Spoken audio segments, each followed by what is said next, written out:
Error D1. Uy, pass. Ayan, good afternoon. So ito ang pila ng repair. Ayan siya. Ang pila ng repair natin ay 1525. Ayan na po, running siya stress test. Napakaganda. Ayan. Ayan, yung problem nito, garbage display, as you can see guys. Yan. Tapos ito yung main issue nya. So nilagyan po siya ng thermal paste at thermal pad. Yan. Tapos maraming flux po yung VRAM at saka GPU chip. So sinalang natin yan dito sa machine. Natin ang preheater for cleaning ng flux, removing flux. Then sinalang natin sa ultrasonic cleaner dun sa likod. 6 stage of ultrasonic cleaning method. Ayan. So okay na po siya. As you can see, running siya ng stress test with backplate by HDMI. So ito temperature niya napakababa, 58 degrees Celsius lang.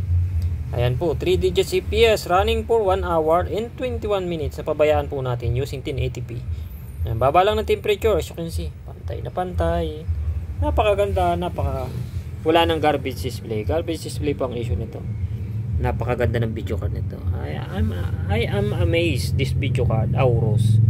Ayan, as you can see, oh, napakaganda talaga, oh. It's a beautiful. Okay. So yan ang ating update. So update ko na lang kayo for game testing. So yung isa okay na siya.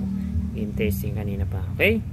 So current pila pa lang ng repair natin. Nasa 50 pieces po yung pila ng repair natin. As you can see dyan sa taas. So marami na tayong mga lagayan ng box dito. Kaya kasi ito siya. Ayan. So update ko kayo for game testing for video card. So pila natin napakahaba. Ayan po siya, as you can see.